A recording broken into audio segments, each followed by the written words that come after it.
It's the dictionary. It's the dictionary. It's the dictionary. It's the dictionary. It's the dictionary. It's the dictionary. It's the dictionary. Hello, word nerds. Welcome to the dictionary. My name is Spencer, and that's it. That's the end of the show. Please go ahead and rate and review this show on Apple Podcasts and all the other places. If you are watching this on YouTube, you can share it. We could share anything. You can share the audio version and the YouTube version. But specifically on YouTube, you can comment and like and subscribe. Bjarkbus. You can contact me. Email is at dictionarypod@gmail.com. Social media is at dictionarypod. My personal social media is at spejampar, SPEJAMPAR. And you can join the Patreon for $1 a month. It'll get you very early episodes. It'll get you no ads. That's always great, no ads. It'll get you some exclusives when I do more of those sometime. Maybe some other non-dictionary things that I create someday. You can buy some merchandise for this show. The link is in the show notes. You can call the Google Voice number 917-727-5757. It's also in the show notes. You can call it, leave a message, tell me whatever you want to say. I'm going to put it in an episode so the people can hear it, and you could also just say, this is just private for you, Spencer. What else? Any of the other things to say? Nah, I think that's good. Okay, I'm recording this on March 19th, 8:34 a.m., and ready, set, go! The first word in this episode is European plan. 2 words.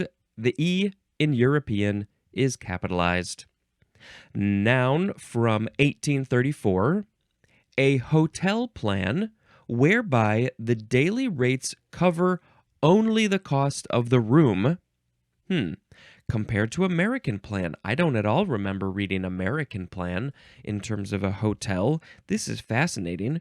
Why are there different types of plans? Let's see. Not American Planning Association. No. You silly. The American plan comes from a meeting. No, this is different. That's about union negotiations. I don't want to know about that. I want to learn about. There's also a thing about combat venereal diseases. That's also an American plan. How many plans has America made? Here we go. I had to type in hotels. Is a meal plan? Let's see. Can we find something quickly? Quickly. Okay.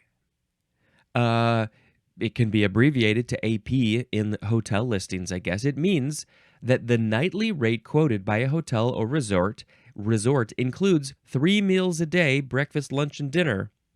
I guess that's it. But in Europe, the plan that Europe has made, the hotel rate does not include any food. Not at all.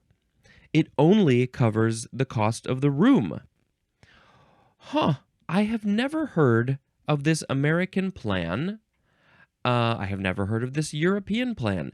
The hotels that I have stayed at, maybe they might cover a simple breakfast, which is not usually, the best breakfast in the world.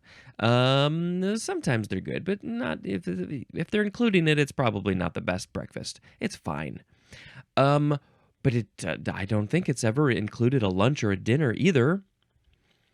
Interesting. So I think the European plan is what most hotels, at least here in America, are using. I don't think American hotels are really using the American plan very much.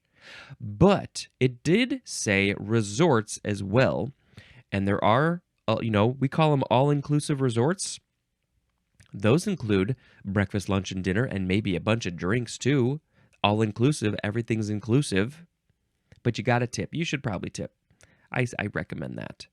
Okay, European plan specifically only covers the cost of the room, no food. Oh, I got to make a sound effect. I'm just going to go. The next word is European red mite. 3 words, noun from 1940, and the word mite is M-I-T-E. It is a small, bright red or brownish red oval old world mite that is a destructive orchard pest, and we saw a couple destructive pests in the previous episode too. The species name is Panoninchus or Panonincus ulmi. No clue what any of those words mean. It's red. Maybe we should put a picture of one of these on social media. This European red mite. Small, bright red or brownish red, and it's shaped like an oval. I imagine the ticks, I guess when ticks, when they drink a lot of blood, they become red.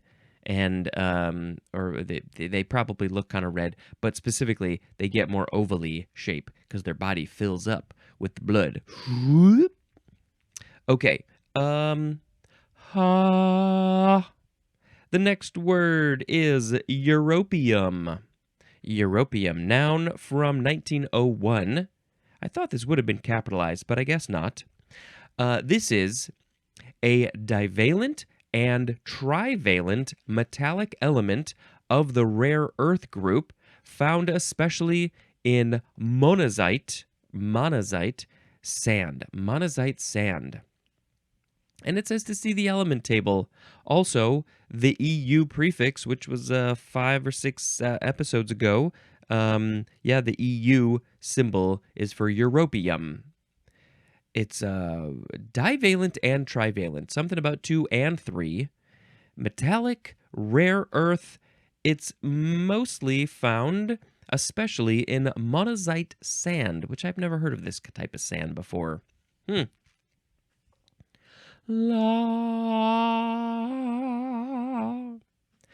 very quiet. I'm not putting my full voice into it, so it maybe sounds a little weak. Otherwise, it might be too much. Okay, the next word is Europacentric.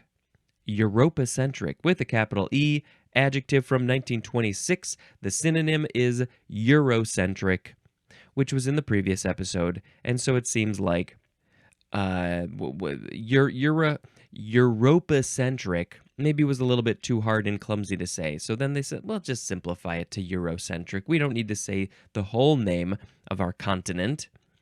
What year? Oh, yeah, Eurocentric was 1963, and Europacentric was 1926. So that's almost 40 years.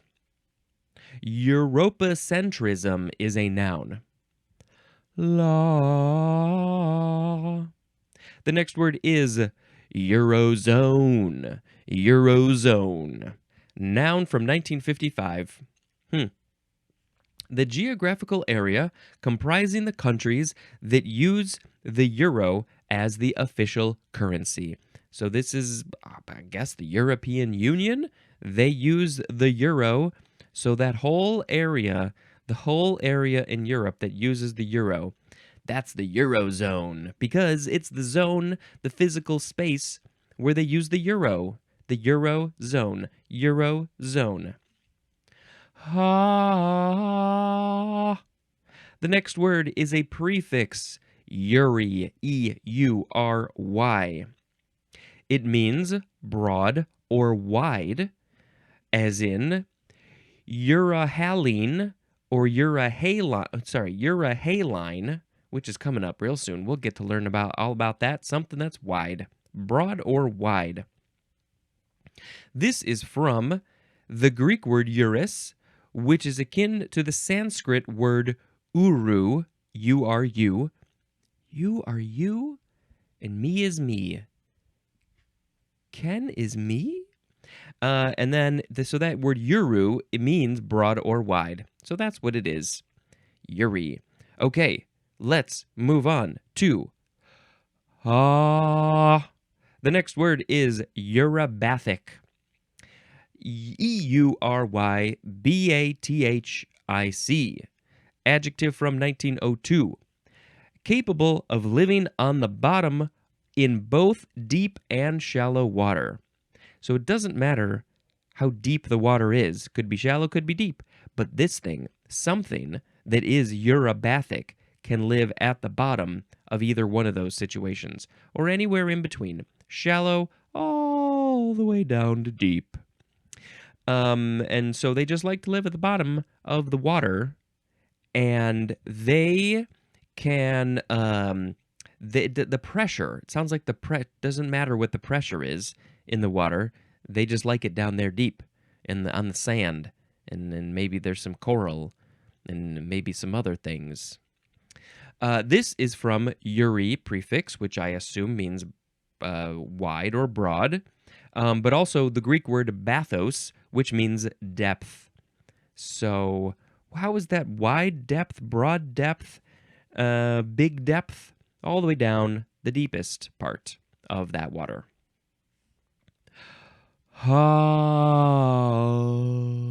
The next word is Eurydice.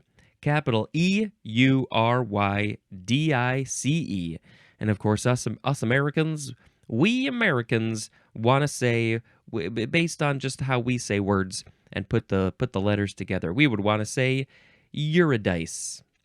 But no, it's Eurydice, noun from the 15th century, the wife of Orpheus, whom he attempts to bring back from Hades. This is one of those classic stories. I wouldn't have remembered who Eurydice was, but I've heard of this story. Is this the one where he's like, I want to go bring her back from Hades, so he's got to go down there, and he's got to go down the river Styx and find her, and then the guy in Hades, is it Hades or somebody else, says, okay, well, you could take her, but don't look back. You got to trust that she's there. Don't ever look back, because if you look back, then she's staying here forever, and there was something else. Maybe somebody's going to turn to stone or something. I don't remember. But don't look back. And of course, right as he's about to leave, he has to turn around and see. And she was there, I think, and then she's got to stay in Hades. Why did Eurydice have to go to Hades in the first place? What's that story? She had a whole life before she was saved, so tried to be saved from Hades. What's her story? What's the rest of the thing like? The whole point of her can't just be about being saved from Hades or almost saved from Hades. Yeah. Okay. Eurydice, from the Greek Eurydice? Yeah. The next word is euryhaline or euryhaline. This was the example that it used for the eury prefix. This is an adjective from 1888. Able to live in waters of a wide range of salinity, as in euryhaline crabs. So this is where the wide prefix is coming in, a wide range of salinity. Not something that's literally wide feet, wide whatever, the wide world of sports, the World Wide Web. The World Wide Web, is that the word that we use there? Why am I having a brain fart? The world, isn't it the World Wide Web? What's the wide? It's because the whole wide world. The whole wide world. The world is wide. So these things, these euryhalines, it's an adjective. They can be described as euryhaline. A wide range of salinity is what they like to live in. Freshwater, saltwater, and I don't know of any types of other salinity in water. There's probably variations, though. This word is from the eury prefix plus the Greek word halinos, which means of salt. And then that's also from the word hals, H-A-L-S, which means salt. And there's more at the word salt. I'm trying to think of other words with salt that have haline. I mean, there's salinity, that's that word, so that's probably related. Okay, that's euryhaline. Euryhaline. It's all about just a wide range of salt. The next word is eurypterid. E-U-R-Y-P-T-E-R-I-D. Eurypterid, noun from 1871. And We've seen this PTER part of the word before. You just think about what that means, because you probably know. Okay, this word is any of an order Eurypterida of usually large aquatic Paleozoic arthropods resembling scorpions and related to the horseshoe crabs, and they are called also sea scorpions. Ooh. There is a picture of a Eurypterid. It kind of looks like a scorpion, I guess. They got a big body part in the front that just sort of gradually transitions into a pointy tail that looks like they've got scales that are sort of like bands across the whole body. Band, all the way to the tail. They have, looks like, I don't know if you could call them claws. They've got two appendages near their sort of face area that sort of are pointing backwards, but maybe they can point them forwards too. Yeah, they seem like maybe they're claws, I'm not sure. And then they have, it looks like 8 more appendages, 4 on either side, and I don't know if they're antenna or arms or legs or something. They probably use them to move around. I don't think that just these 2 big claws are enough. Maybe the tail, they can help, scuttle about. What else about these things can we say? Well, Paleozoic. Wait, so are they dead? Are they gone? Aquatic Paleozoic arthropods. That makes me think that they are all extinct. The etymology is what we got to talk about, because this is from the Eury prefix, which we know means wide, and the word pteron, which is also Greek, which means wing. There's more at the word feather. But why? They don't look like they have wings or feathers. Now, those appendages at the front, the 8 in the front, they do look like they have little hairs maybe on them. It's hard to tell. So I don't really know how this is related to feather, but it's fascinating and it's interesting. And that's what I got to say about that. I do want to look up another picture because I want to, are there fossils? Maybe we could post a picture of a fossil. Yep. Let's see. It's just got this sort of wide body that goes to a point, and they got these things. And oh, now this one looks very scary. It looks almost like it's got robot claws. I don't know if that's true. I think that's a weird artist's impression. Maybe some of them do have that actually. Yeah. Oh, and somebody made a big old plushie of a Eurypterid. Yeah, there's a few different kinds of these things. Looks fun. You don't want to. Oh, what? Some of the larger Eurypterids compared with somebody who's 6 feet tall, and they're bigger than that. They're like 10 feet long. Some of these have to. Yeah, these have got to be fully extinct. I don't think these are living anymore. Wowee. In fact, the smallest one looks like it's half the size of a normal human. These were huge. Ooh. Okay, moving on. La. The next word. Oh, Eurypterid is also an adjective. The next word is eurythermal. Eurythermal. Well, we can use our brains and look back to euryhaline and the Eury prefix and figure out this is probably something that lives in a wide range of temperatures. Sometimes you got to just use your brain. Adjective from 1881. Tolerating a wide range of temperature, as in eurythermal animals. Yep, that's it. We're so great. La. Next is eurythermic. Adjective, also from 1903.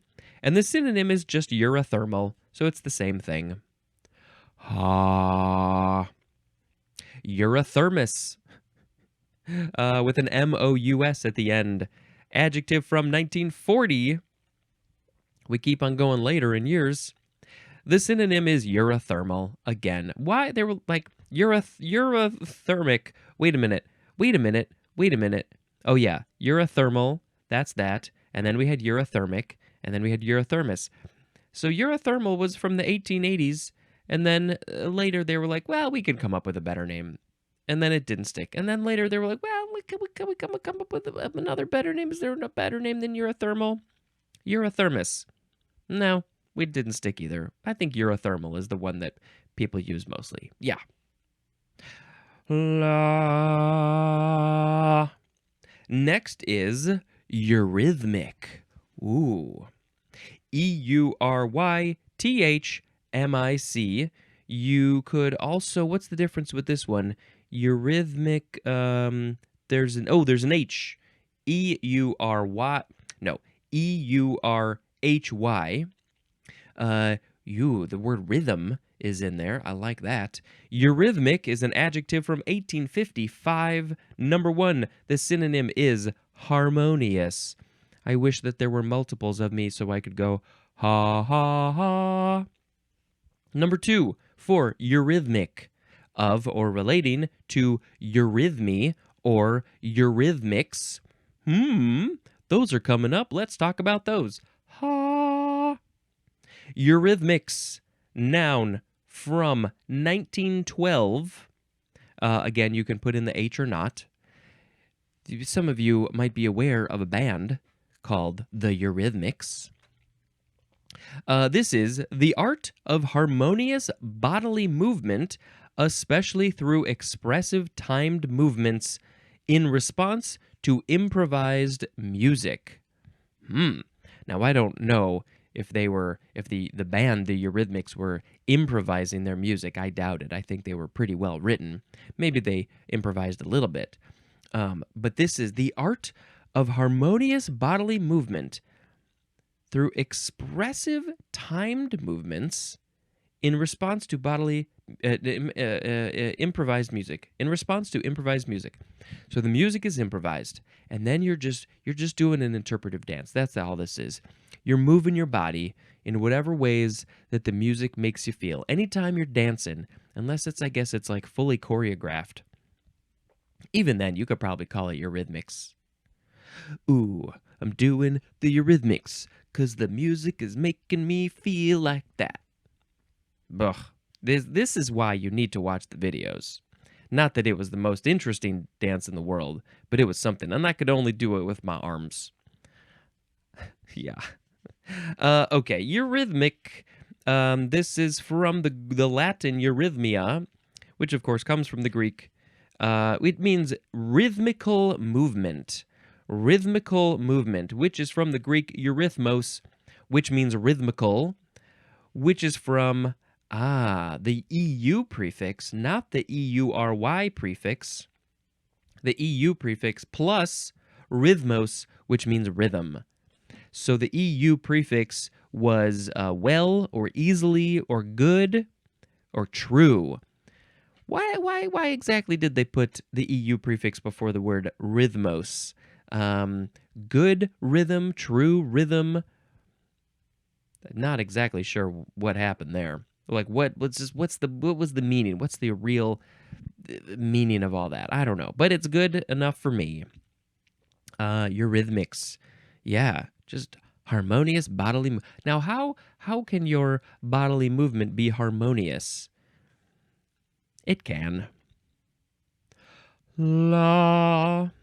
The next word is, here is another related word, eurythmy. Eurythmy with an MY at the end.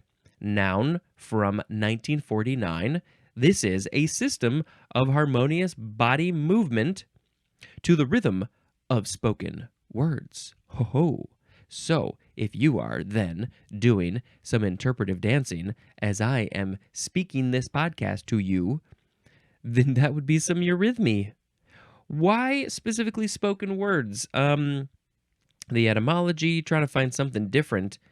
Oh, you know what? Unless, you know what? I read the etymology for eurythmy accidentally. So, yeah, that's what it is. It's all about, it's the same etymology, really, for all three of these. Eurythmic, eurythmics, and eurythmy. It's all about rhythm and rhythmical movement. That's what it's all about. Movement, specifically. So did the band the Eurythmics do a lot of dancing? I don't know. I didn't follow them at all. Ha! My sound effect should have been a body movement. The next word is eurytopic. E-U-R-Y, topic. Adjective from 1937. Tolerant of wide variation in one or more environmental factors. So it's not about a topic, a subject. This is about from the Greek word topos, which means place. So it's about a place, environmental factors. Tolerant of wide variation in one or more environmental factors. So this makes me think that something that is eurytopic, maybe it's an animal, can live in different environments. Maybe cold, maybe hot, maybe dry, maybe humid, maybe valley, maybe mountain, lots of different types of toposes. Eurytopic. Okay, we got one more word, and let's see how much more. Oh, that was the last Yuri word. We got no more Yuris, no more wide things. So now we're going to go to the next word, which is the last word. It's the word eusocial. Eusocial. E-U, and then the word social. Adjective from 1966. It's a long definition. Living in a cooperative group in which usually one female and several males are reproductively active and the non-breeding individuals care for the young or protect and provide for the group. As in the example, this is going to give you some examples of who might be eusocial. Eusocial termites, ants, and naked mole rats. I guess there would have been another way that they could have gotten that example in, but we now know that termites and ants and naked mole rats could be eusocial or are eusocial, and there's probably a bunch of other ones. Eusociality, that is a noun, and there's no specific etymology, but it's more of a social way to do this. So it's not exactly like a, well, I guess it kind of is. I was going to say it's not really like a bee system with the queen bee, but it kind of is actually. There is one female and several males. So there's a queen, essentially. That's what it sounds like. Several males who reproduce, who make babies with the one female. And then there are other individuals who don't breed at all. They don't get to breed. And then they care for the young and protect the whole group. Protect and provide. They go get food. They fight away predators, whatever it is.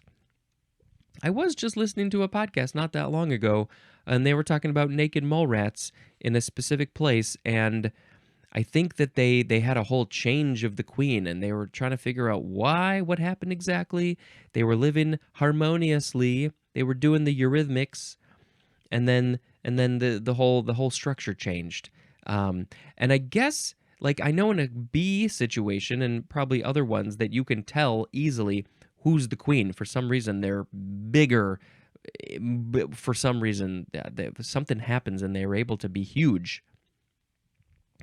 In a naked mole rat situation, and now let's just look up naked mole rat queen, I think maybe that they are noticeably different as well. I'm not entirely sure about that, but you got to go look up pictures of naked mole rats. They are like cute and frightening at the same time. Yeah, I don't know if that's the queen. That one's the queen. How can you tell it's the queen? I know it says queen ? We don't know. Is it the queen? Is it not the queen? I don't know. Yeah. These are fascinating. These naked mole rats are fascinating. So they live in a eusocial system, environment, and I don't think that there's probably many humans who do this.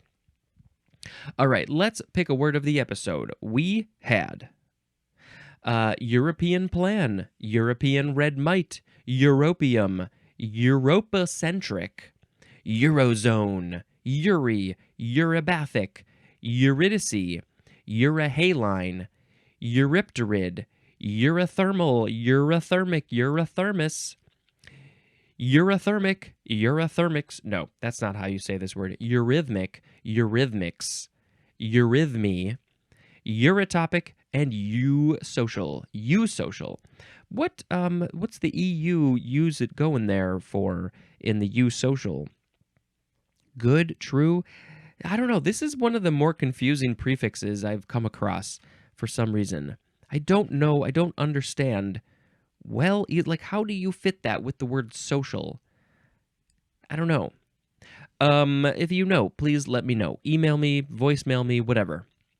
So I think I'm probably going to pick one of these eurythmic words, of a relating to eurythmy, maybe eurythmy.